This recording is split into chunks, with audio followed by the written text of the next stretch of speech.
Bam! That's right. We're back with another episode of Dorm Damage, the show where anything and everything is on the table and the table gets smashed. This week, we're joined by a very special guest. Ooh. Longtime friend and fellow podcaster, Kiss Cruise nerd, the host of Potter Than Hell, Steve Wright is here. What's up, buddy? Hey, guys. What's up? Nothing going on here. Nothing. Just talking with you guys, looking at your handsome faces here. I don't give a shit what Casada says. You guys are handsome. Oh, don't listen to him with his VO hot oil treatment, whatever the hell he does. Say his name as many time you want. He doesn't get a fucking theme song on this show. Fuck him. Zeus, what are we doing this week? What do we do? We got Steve on here, so that means it's Bang Tango's greatest hits episode. No. We're going to talk about Man of War. No. Dude, there are times I got to get this out. There are times I'm like, is that a parody? You'll have like listening to this at the firehouse, and I'm like, dude, what the fuck is this? He's like, have you ever heard of Powerwolf? Like, they're great. I'm like, he definitely bought this for the cover. He has no idea what kind of music it is. It's just the cover. Well, this week we're talking about 5 bands that everybody knows and mostly loves. Who knows? But yeah, this week we're going to talk about Def Leppard, Ratt, Dokken, Bon Jovi, and Motley Crue, their first 4 albums of each of those bands. Yeah. Imagine if this was an album review crew. Hi, we're on part 17. We'll be back to you next month. Yeah, exactly. Yeah, no, for this, we're just going to go down because this is Steve's, like, he's the perfect guest for this. He knows these albums inside and out. These are the albums that I think are the big 5. These are like the big 5 in this type of music. We're probably missing somebody. Yep. But nobody else has got, as far as I think, defined this era of melodic rock, glam rock, LA rock, or hair metal, whatever you want to call it. I think these are the bands that defined it, especially with their first 4 albums. Absolutely. Steve? Yeah. I mean, I would throw, like Tom said, I would throw in Bang Tango in there, Danger, Leather Wolf, bands like that. I would throw Leather Wolf and Power Wolf. Those can't be real. I'm telling you, they are. I had a Leather Wolf cassette in college. See? Tom, Calling on You or something like that. Not that's the Striper song. No, what was it? They had Hear Me Calling, something like that. Mm-hmm. What was that song? Was that what it was called? That's Leather Wolf. Yeah. That's Leather Wolf. They had 3 guitarists. Right? Right, this isn't a Leather Wolf. This isn't a Wolf episode. No, we're not doing Wolf bands. Rank your favorite Wolf bands. All right. So let's think about it, right? I think 3 of the 5 are considered the LA bands, the glam bands. And that's Ratt, Motley Crue, and Dokken. Bon Jovi, we all know, who hates to look back and consider the fact that he was in this genre. Yep. They're a New Jersey band. And Def Leppard is the British band. Right. Who really gets lumped into these kind of bands only with Hysteria. Yeah, I think Def Leppard is kind of the band that kind of like evolved into this genre. And we've talked in the past about how Pyromania kind of ushered in the era of like kind of like really like glam hair metal. And it's funny because they're from the UK, right, Steve? I mean, yeah, I think too with these bands that they most of them evolved into that. Yeah. Like Def Leppard started out as a hard rock band. The first 2 albums are not hair metal, if you want to call it that. Right. Albums, and Too Fast for Love is not. And like a lot of these bands, but like I think Dokken and Ratt were probably the ones that stayed the steadiest out of these bands from their debut to to what we're talking about today. Yeah, that's fair. Like, I mean, like the evolution of the 4 albums. I mean, you got a band like Bon Jovi that really evolved. You got a band like, I think Motley Crue like really evolved. Def Leppard too, but yeah, I think Dokken and Ratt were probably, like you said, probably the ones that kind of didn't really veer too far from that first to the 4th album. But you know what's funny is, like, I think if any of our listeners like this type of music, which I would say maybe 90% of the people like this, if you listen to Kiss, you are into these type of bands.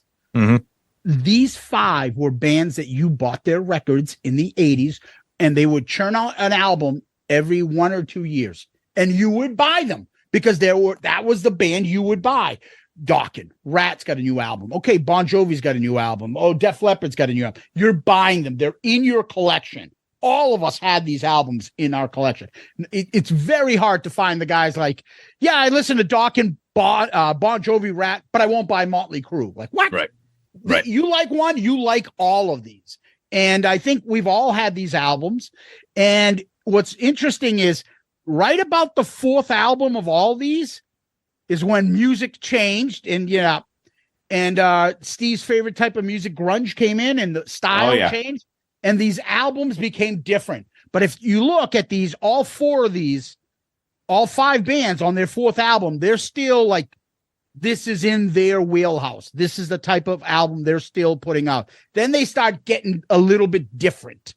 Like Detonator becomes way different for Ratt. Dokken's 5th, what's their 5th album? Dysfunctional. You know, I mean, you're way down. Boy, were they. These days for Bon Jovi is nothing like 7,800 Fahrenheit. But it's also funny, too, if you look at the evolution of these bands, I mean, it might not be my favorite, but Def Leppard's 4th album is arguably their biggest album, Hysteria, right? Dokken's 4th album is arguably probably their most accessible album in Back for the Attack. Yes. Bon Jovi, their 4th album, I mean, New Jersey's might not be bigger than Slippery and Wet, but some people think it is. So I think Ratt... They had 5 fucking top 10 hits off that album. I think Ratt and Motley Crue were the bands that, although I like them, I thought there was like that 4th album was just... It was still Ratt and Motley Crue, but it was they changed. It didn't catapult them like the other ones did. Yeah, Motley did have Dr. Feelgood, which would fall into this. That's true. That was Jovi, 5th. Yeah, 5th is very different. Dokken's 5th is different. Ratt's Detonator is different, but it can still fall into this. Yeah, Def Leppard, even Adrenalize, it really changed their style. It was yuck. Hysteria and even less. Right. But these are the 4 albums. The one thing that sticks out to me, and I will say this, and I want to get your opinion on this. I think Dokken's, when I look at these albums, I know what you're going to say. Album is the band that got each album was better than the next. Yep. More than any other one. Everyone else is either uneven or up, down, middle. But Dokken's, from Breaking the Chains to Tooth and Nail to Under Lock and Key to Back for the Attack, crescendo going up. I think they either stayed the same or got better. Steve, what do you think? I know how you feel about Hysteria. Yeah, Hysteria is definitely Desert Valley Anomaly for me. Yeah. But I agree with you, Zeus. And today, you guys, thanks for inviting me. Number one, number two, like literally last night, you guys asked me if I would do this, so I was kind of going through, and I hadn't listened to Dokken Breaking the Chains in forever. Yeah. So I listened to that. I kind of just got back into some of the stuff I haven't heard in a while, and there's definitely the progression with Dokken. Each one got better. Because Breaking the Chains, I was like, I hate that album. But then I listened to it today. I'm like, the title track is great, but after the title track, the songs get terrible. Better. Absolutely. Dokken's voice. I don't know what he's singing like. There's no bass in it. But Dokken, I would say their songs got better. Like it's a complete. Think so. Back for the Attack is a complete album. Well, I think the evolution of the style of music as you get from like hard rock to like pop metal, glam metal, I think that suited a band like Dokken and a band like Def Leppard. I think Ratt and Motley Crue, I just think those bands were probably just suffered from, I don't know if it was inner turmoil or something, but because Ratt and Motley Crue right off the bat, I think you would have thought that those bands would have done it, but I think. Obviously, we've left out an important part of the evolution of Def Leppard, and obviously the Rick Allen, his accident, losing an arm. They were forced to change their sound and do that real like poppy kind of drum sound that's really prominent on Hysteria. But yeah, I think it is interesting to see how these bands either plateaued or got better or got worse or really just fell into a hole in the ground. And it's funny because then the next thing I wanted to ask you guys, I think Ratt has the best debut. Started off, and then they just gotten progressively worse as you go down their albums. Steve, why don't you start with this? Who out of these 5, who has the best debut, do you think? I would agree with Zeus on that one, I think. Although I would maybe just a little bit over Bon Jovi's debut. I really like that album. I agree with you. But not a whole lot, but Out of the Cellar, there's no skippers on that. There's maybe 1 or 2 on Bon Jovi's debut album that are kind of a little maybe borderline skippers for me. It's the perfect record. But seriously, though, on Ratt's Out of the Cellar, go down the list. Would you say, Tom? What about you? Would you say that their albums got progressively worse?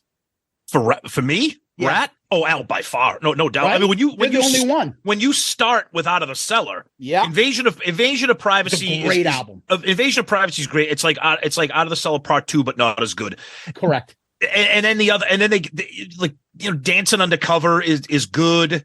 Dance. It's Reach for the Sky is like all right, you guys, the wheels are falling off a little bit. Way Cool Junior.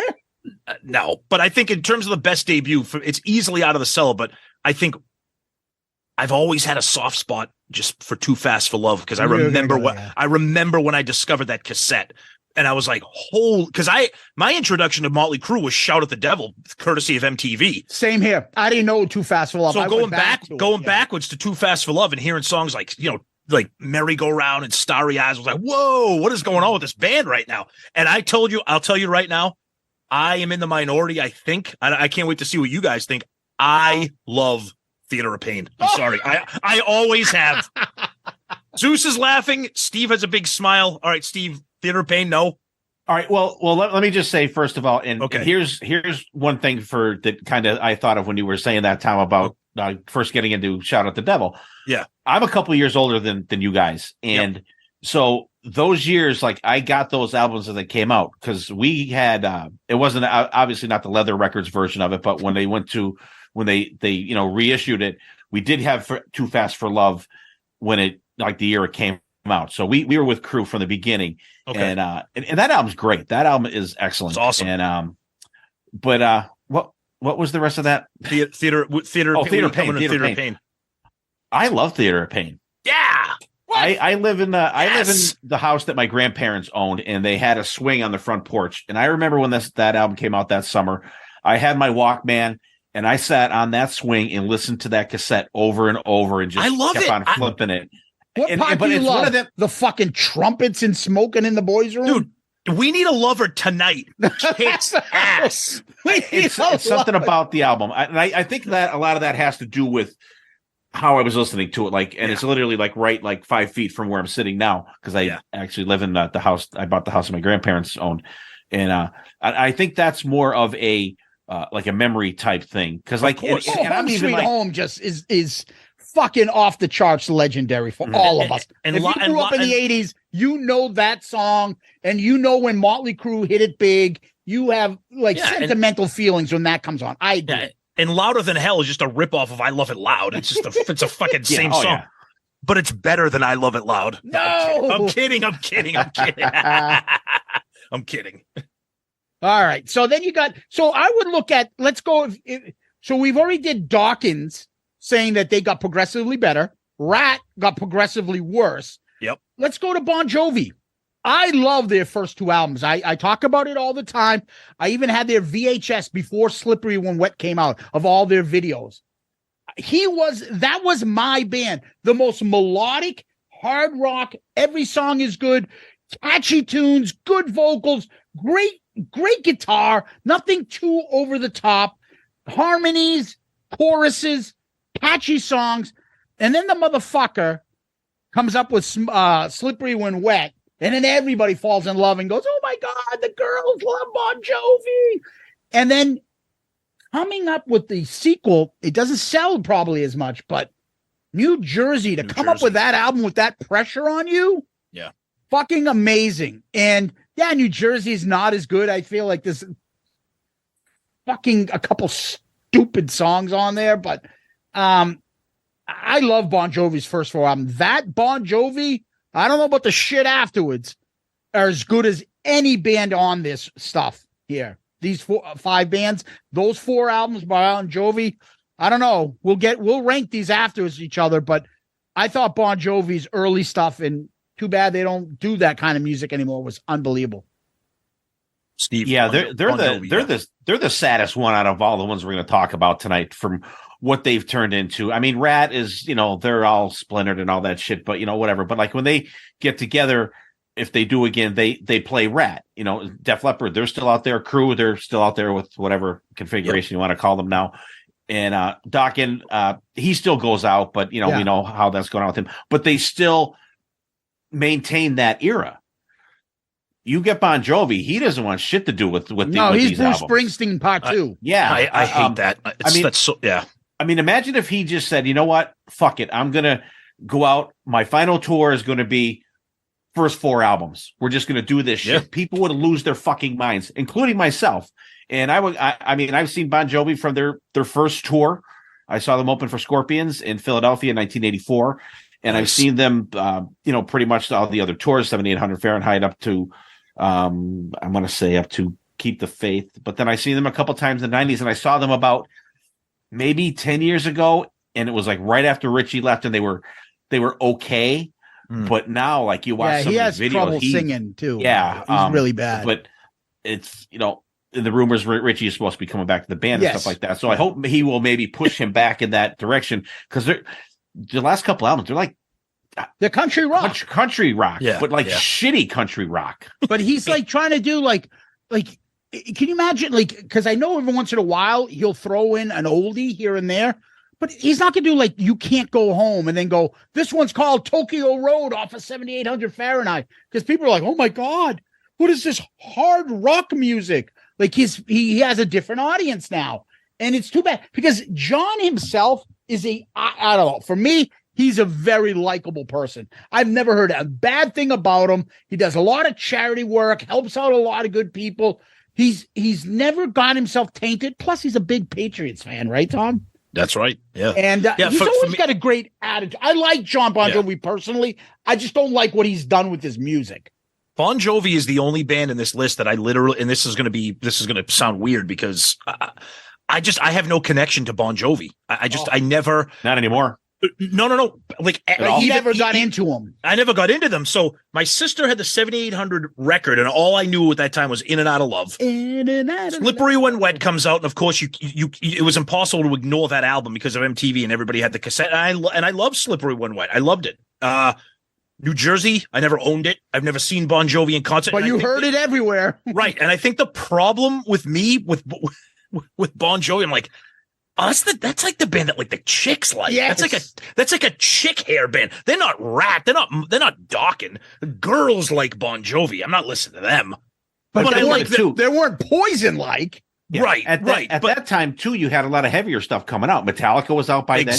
Yes. Bands like that. I know you guys. Dio, stuff like that. Ozzy. Yep. Sabbath was still going strong with the other everyone else that they had in the band. So like music was changing, but like that was like the antithesis of the Metallicas and the Megadeths and the Exodus but Steve, like I'll push back a little on that. He wasn't like Bon Jovi. I think everybody knew, even the Metallicas, Megadeths knew what Bon Jovi was. They knew what they were, and they didn't diss them because they knew what Bon Jovi was. Hard rock, catchy melodic music. I don't put him into the backlash of like the Wingers and Poison. Oh, no. Because those guys got real shit on afterwards. But I think people realize Bon Jovi overcame the genre.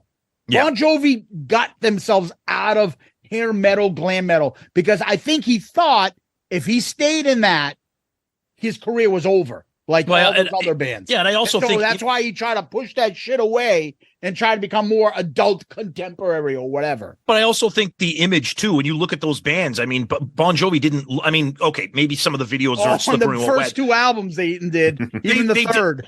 Right, yeah, I know, but they weren't like, it's hard to, I don't want to say they weren't like flamboyant like Poison or like stuff like that, but I think it's something about Bon Jovi and Richie Sambora just, they separated themselves ever so slightly from like that hair metal, because they wrote their own fucking music. Yeah, they cared about their songs. Like it wasn't Stephen Pearcy and Robin Crosby. It wasn't like Don Dokken and George Lynch. It just looked and felt better different. Songwriters, way better. And maybe that's it. I think too, they seemed like two guys that you could walk into a bar and have a conversation with. Yeah. You know, it's not going to be, Stephen Piercy there getting all ripped up and tearing up bars and shit. And a lot of that was reputation too. Same thing with the Crew. Never Same heard thing with anything Crew. bad about those guys. You know what the other right. thing is too? He married his high school sweetheart. They're still Okay, married. so now we're nailing it down. married. They were like the nice guys of hair metal. They weren't like, you see like the Poison videos where like they got chicks bringing them in the back room, shaking their tits and stuff. And Crew, John was like, oh, look at all the girls like going, John. Right. Like a Backstreet Boys video. Like a boy But band, not exactly. like, fucking show me your tits like Crew did in Home Sweet Home. Right. So they kept that image and nice guys. Oh, what a good guy John Bon Jovi is, all American.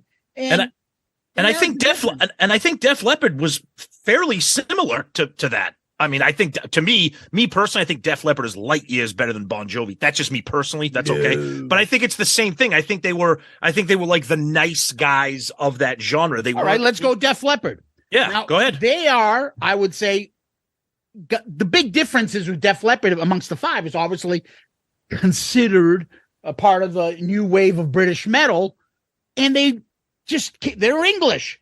So they had a different philosophy, different style. And we talked about it when we did Pyromania. It's like these guys are like AC/DC hooks, but with good looks. Yeah. Right? Good looking guys. So we can do something. The girls can like these guys too and still do well. Now, On Through the Night, it's a good album. I wouldn't call it great. No, it's not great. High and Dry, off the charts. Pyromania, off the charts. Hysteria, different, but still, for me, off the charts. I think it's fucking a great album. It's just different. It's a different band. Other than look at the timeline too when they hit.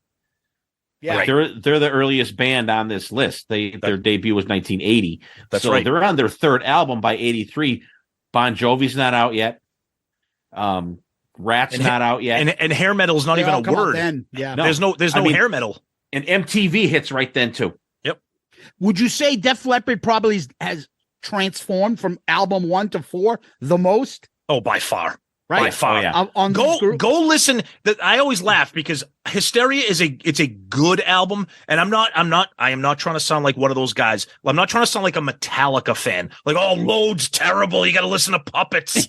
Like, because I love Load and Reload. But I like Hysteria is okay, but to me, it's a completely different band for a variety of reasons. Rick Allen, the popularity, but you go listen to friggin' Let It Go off of High and Dry, and then go listen to Love Bites off of Hysteria. What the fuck is going on with this band right now? You know what I mean? Now I get it. Right. I know. But to me, I look at it as go listen to I would say a brilliant song like Hysteria, the title track. A great song. One of the most beautiful songs. Yeah. That melody, the lyrics, all that. Or even if you go down to Armageddon It. I love Armageddon It. The fucking backing vocal. Animal. Like, so sophisticated. The chorus going back and forth. It's almost like you got the fucking Eagles back there with all the harmonies and everybody in the dupe. It's like the Mamas and Papas with all the fucking overlapping choruses. It's brilliant music. It's not fucking what do you call it? Coming Under Fire, right? Which is I think a brilliant rock song, but it's just different styles, right? Right. And if you look at their albums, even start with On Through the Night, there's elements of that on High and Dry. Then there's elements of High and Dry and Pyromania, and then there's elements of Pyromania on Hysteria. So I mean, they progressed the most, but they still kept elements from album to album. It's not like totally you go from On Through the Night to Hysteria, totally different, but not when you go from On Through the Night to Pyromania, and then not from or On Through the Night to High and Dry, and then from High and Dry to Pyromania. It's not like that radical of a change as you would get if you put On Through the Night on and then Hysteria. That's a great point. I think their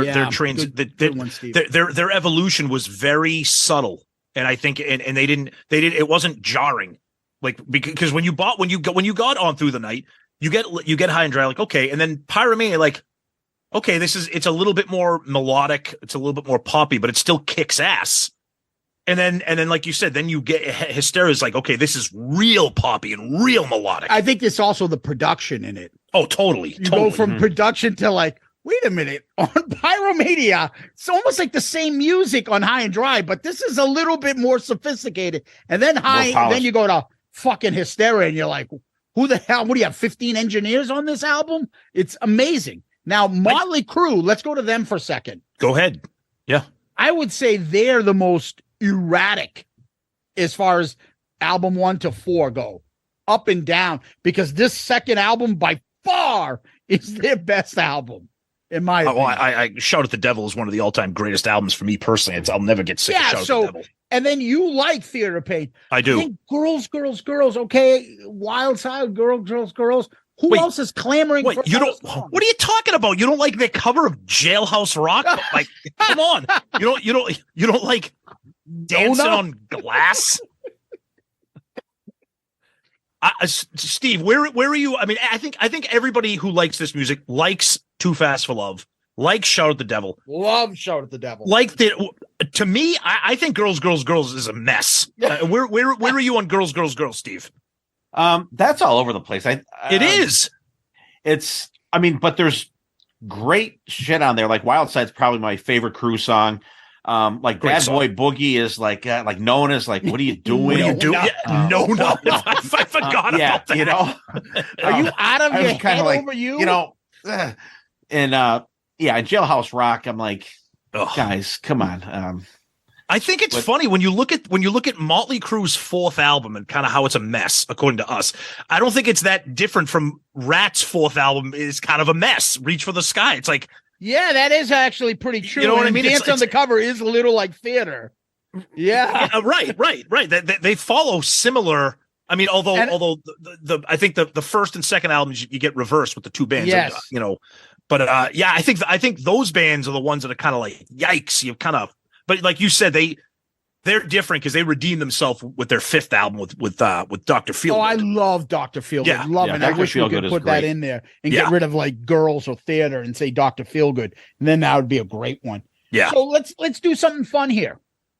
If you were to say who had the best back-to-backs, the best two in a row out of this entire. Oh Jesus! Now you name a couple. Which ones stick out to you? I mean, for me personally, I think right off the top of my head, I go High and Dry Pyromania right off the top of my head, and then I would probably go.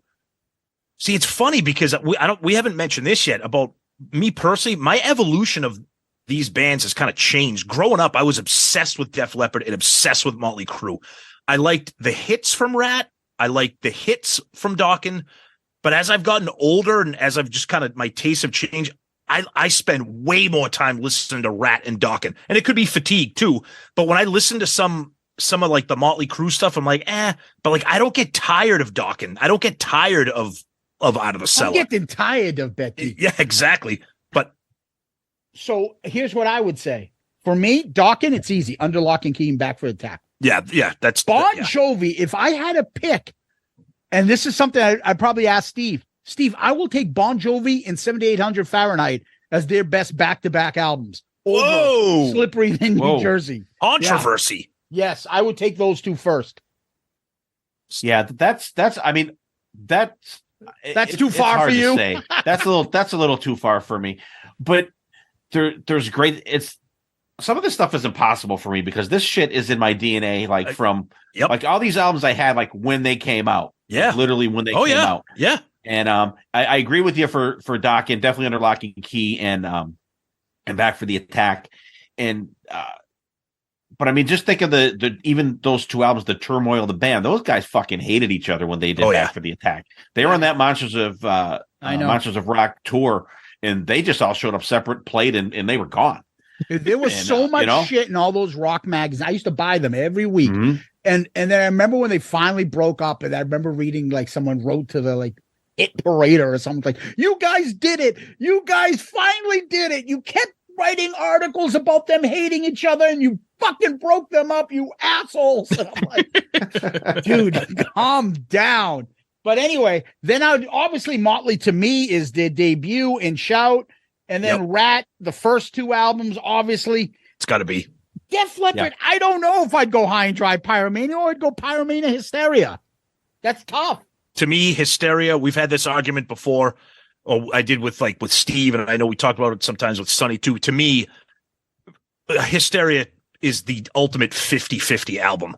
Half of that album I think is fantastic. Half of that album is just and I know Steve's shaking his head because he loves it, and that's okay. But to me, I grew up with I had a sister that was 4 years older than me. When MTV first came out, MTV constantly played those live performance videos of Let It Go, Bring It On the Heartbreak, High and Dry, Saturday Night. I was obsessed with that album. Another hit and run.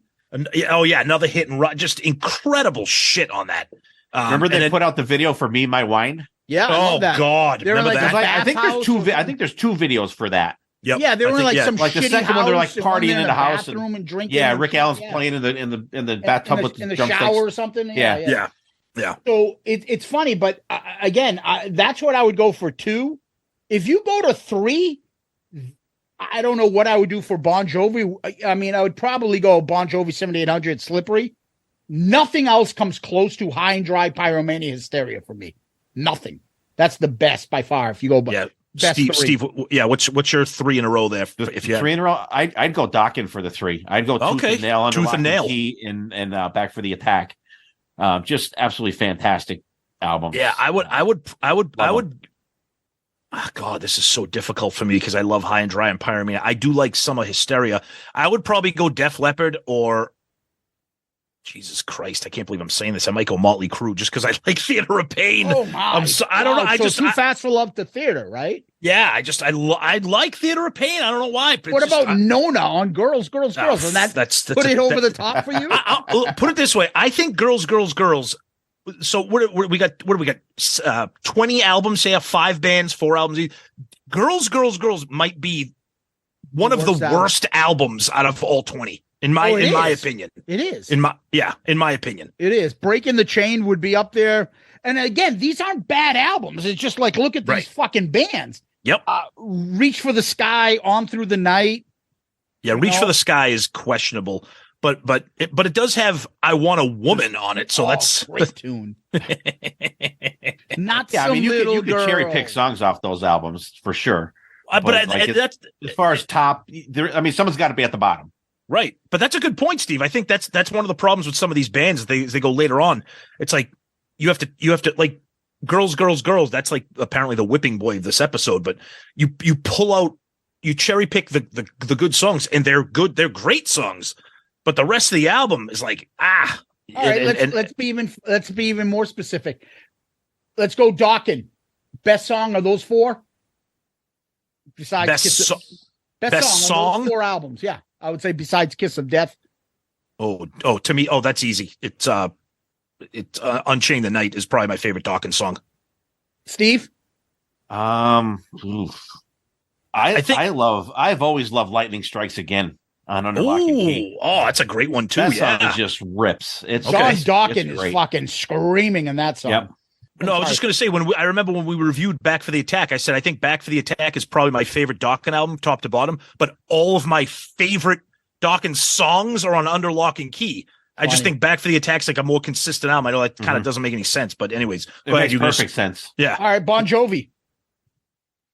Oh, boy. Best song on Bon Jovi's 4 albums, I got to go Wanted Dead or Alive. It's just a incredible song. I was just going to say that, but I didn't want to sound like cliche, but I got to go Wanted Dead or Alive. The greatest, like the lyrics, the build up and everything. That acoustic guitar and then that guitar solo. Over the top, and it changed fucking music. It did. Yeah. It brought in the unplugged shit.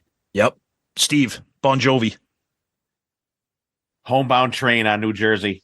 Wow. I don't really understand that love you have for that song. I love that song. Okay. The solo's great. It has a harmonica solo in it. It just songs country just rock. Rips. That's the fucking, it's like the sprinkling of that country rock shit they're going to be doing in the future. If they continued with that, I would be okay with it. Yeah. Okay. All right. Motley. Well, this is easy. I'm going, this is easy for me. Home Sweet Home may be the best song on here. Oh, really? Oh, this is easy for me. I think it's fucking genius. I think it's a beautiful song. Looks to Kill, easy. No question for me. I'll shout out the devil. Wild Side for me. Really? Yeah, okay. You love it. Yeah. I love the time changes in that. Yeah, it's a good song. Great song, actually, yeah. Rat, this is easy. Well, this is not easy. I have no. I don't know idea. if it's easy for me. God, it's one of two songs, but I've always said "In Your Direction" is my favorite Rat song, just because I love that. But if not, I would probably go. I would say "In Your Direction," but right behind that is "Back for More," probably. Not "You Should Know." Definitely not that. Now. No. You should know by now. No, I don't know. Okay, Steve, what about you for Rat? I go Lay It Down for Rat. Okay, that riff is just killer at the beginning of that. Yeah, the way that song starts is just incredible. I may go off the board. I don't know. I like everything off the first two albums. I don't know which is my favorite yet. Maybe I'll just say I'll throw Dance. I love Dance. Fucking love that. I love that song. Love it. The guitar on that is incredible. Are you kidding? Oh, it's a great song. It's a great song. Def Leppard. I might still stay with Coming Under Fire. Off of I'm not gonna try to be clever here. I'm going with the obvious one. It's Photograph. It's always been Photograph for me. Or I might say, like I said earlier, Hysteria, the title track. Okay. I love beautiful song. Steve, you're a Hysteria guy. I go with the title track, Hysteria. Okay. Absolutely You love it too, huh? And I am not a ballad guy. And it's a great song. Love it. Yeah. Yeah. And the interest, like there's no ballads on any of the Rat songs. No. Well, they tried. They got on Detonator. They tried to. Yeah. Hey, you're giving yourself away. Love that. My homebound train's gonna wreck right into that. Oh, Jesus. Terrible. Who's on that? Buddy song. Guy and fucking fucking home. BB King too. BB King. Oh, good God. Yikes. But think about it. This is like, to me, if these five bands just continue doing what they're doing, and then what ended up happening is you got too many of these outsiders. It's like how we would say our grunge. Alice in Chains, Soundgarden, Metallica, Nirvana, Pearl Jam are putting out albums. All of a sudden you got Silverchair and all these other fucking bands. Yep. And you're like, oh God. And they're all sounding the same. They're all kind of trying to be different. And it just oversaturated. Waters it. Maybe one band will have a good song here and there. And then there's the band live. And then there's this band and there's that band. And it just gets lost. But these five, man. All right. So before we wrap it up, I want to ask one question, and I don't know if we're going to be able to answer this quickly or not. This is my way of kind of getting in what I want to get in, but I want to see if you guys think. Mm-hmm. Is there any other band that you could put into this conversation with 4 albums? Because I have one band, and I know there's going to be people out there saying you're crazy because that 3rd album is okay and the 4th album sucks. I'm throwing Tesla in here. I think the first 2 albums are untouchable. I love Psychotic Supper, and I think Bust a Nut is tremendously underrated for Tesla. I think they're a little too late. Okay, fair enough. Like, that's meaning, fair. Like, Dokken, Bon Jovi, Ratt, when they came out, when those first albums. I think Tesla came out right when these guys were on their 3rd and 4th album. Good point. That's the only reason. But I agree with you. I think Tesla is fan-fucking-tastic. Yeah. But for the images of these bands... Yeah. Or the popularity in that era and the LA part of it, kind of like hair metal and glam metal. I don't know what other band would be. I can't think. Steve, can you think of any other band that could even have a conversation about? I can't. I'm like sure the Poisons and Warrants. If you want to say, I think they're like Tesla. They're a little bit afterwards. Yeah, I mean, and I hate saying this. Go ahead, because of our friend. Y&T. Okay. They have a lot of stuff that they came out in 81. Their first album came out in 81. Yeah, real early. 81, even before that, I think 79. But they're a band that evolved with that time too. Like their mid 80s albums are great, like In Rock We Trust and Down for the Count. Like that stuff, I think that stuff stands up with any. I don't think they're a bad band. I don't think they might make this era. I just don't think they ever got to any level. They never of had the traction. popularity. They never got the traction. That was the thing. They never got the traction. Zeus, you brought up a good point with Poison.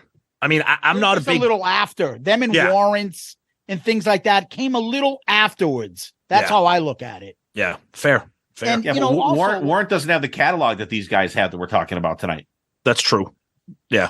Yeah, but I mean, even Poison, where they had they had they sold a lot of albums too, maybe more than some of these bands. Probably sold more than Dokken. Oh God! Between look what the Cat Drag did and Open Up and Say Ah, and then even further on. I mean, they sold more than Dokken, yeah. And definitely. But the point is, I think that they came in a little bit later, and and also guys weren't really like guys got into these bands. Even Bon Jovi, guys were into.